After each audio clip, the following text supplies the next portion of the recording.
প্রিয় মেয়ে কারিনা কাইসারকে হারিয়ে মা পাগল প্রায়।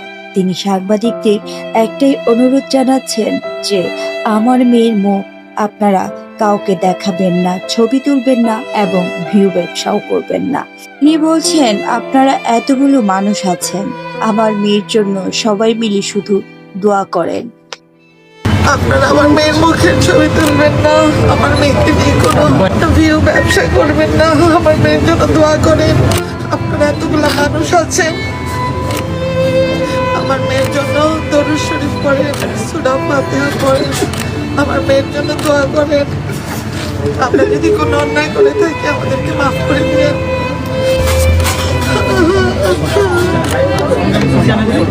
আমার ক্যামেরার সামনে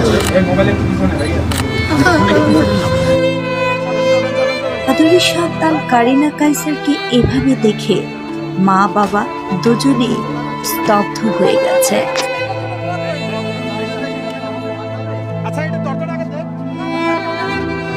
কারিনা কাইসারের মা তার সন্তানের চেহারাটা এখন কোনো পুরুষকে দেখাতে যাচ্ছেন না। তিনি বলছেন অ্যাম্বুলেন্সের দরজাটা বন্ধ করুন, আমার সন্তানের কষ্ট হচ্ছে। কারিনা কাইসারের খুব কষ্ট হচ্ছে।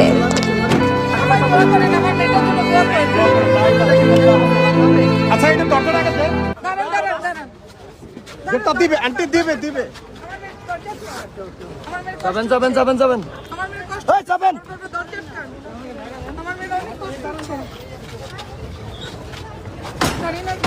লাগাচ্ছে